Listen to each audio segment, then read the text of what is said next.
It sucks when your car won't start because of a dead battery, but if you have a portable jump starter with you, there's definitely less to worry about. And in this video, I'll show you how to get your car running again with a jump starter battery.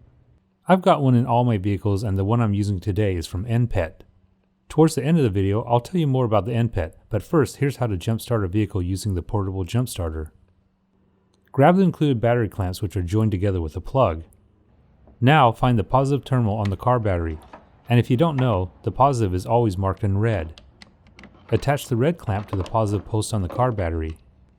Then attach the black clamp to the negative battery terminal. At this point, you should see some sort of notification on the plug, but not all brands will have this feature. On the jump starter, find the main output port. When the cables are plugged in, you'll see an indication that the unit is ready, similar to what you see here. Wait about 30 seconds for some of the power from the jump starter to transfer to the car battery.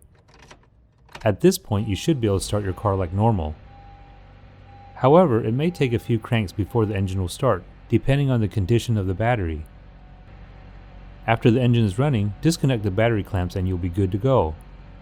As mentioned at the beginning of my video, the jump starter I'm using is from NPET, and it's really compact in size. I keep this in my car all the time for emergencies. It's so small it can fit in the glove box of this 2018 Honda Civic. It also stashes away nicely under the seat.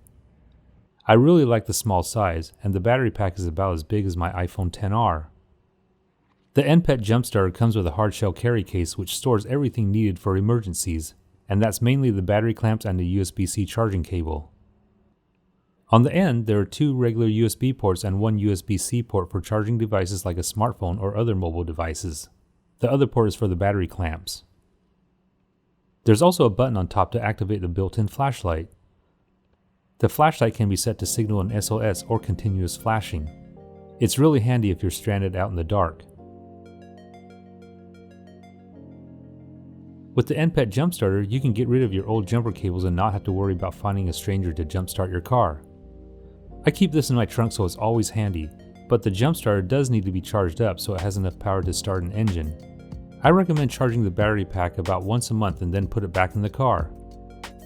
With the NPET jump starter in my trunk, I'm not worried about my car battery going dead anymore. If this video was helpful, please give me a thumbs up and hit the subscribe button to stay up to date on all my weekly videos.